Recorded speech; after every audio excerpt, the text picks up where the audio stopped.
A new South African sport book was launched recently. Celebrating the sporting achievements of South Africans over the last 25 years since the dawn of South African democracy, the book is called Vuvuzela Dawn and is co-authored by journalists Ian Hawkey and Luke Alfred. We don't celebrate our sporting heroes and heroines enough in this country. We don't have a Hall of Fame as the Americans do.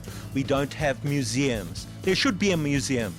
And this, in a way, this book is commemorative, but we didn't want to be boring commemorative.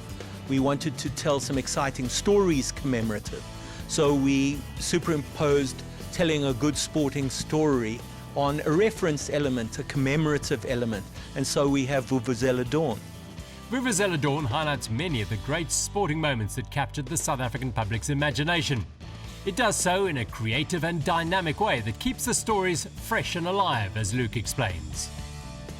We knew we couldn't be cynical with this book, we knew we didn't want to have a potboiler. We didn't want to have a Christmas stocking filler of a book, okay? So we didn't want to rehash the already known. And really, I'm a journalist by temperament, by training, and so we went out and we found people to talk to.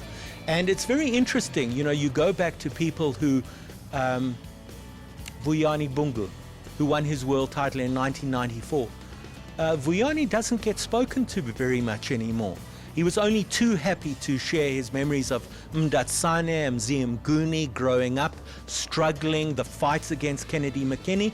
And so we realized that in asking people to tell their stories, not all of them are present, not all of them are with us, but for the most part, people adjacent to them were only too happy to tell us the stories and give us the details that made for good chapters.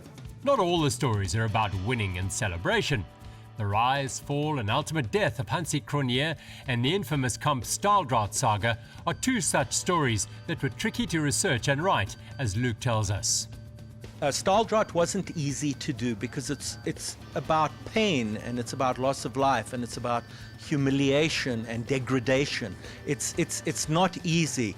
And Rudolf Strauly is an imposing man, and he's not that easy to interview. But we felt it couldn't be excluded, number one.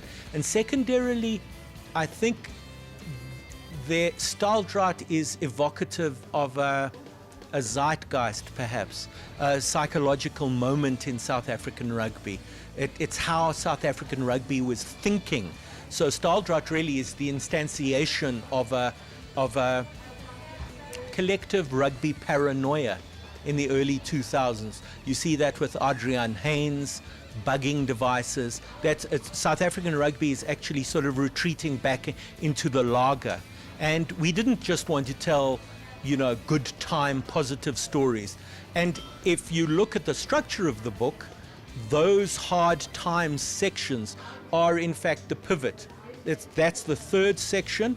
There's the honeymoon period, but the middle section, hard times, is the pivot between two more positive sections on either side of it. Vuvuzela Dawn is available in all reputable bookstores, so why should we go out and buy it? They should read the book because it will rekindle memories about what it means to be a South African in 2019. Vuvuzela Dawn is an entertaining, enriching and engaging read that takes us through the tumultuous 25 years of our democracy from a sporting angle.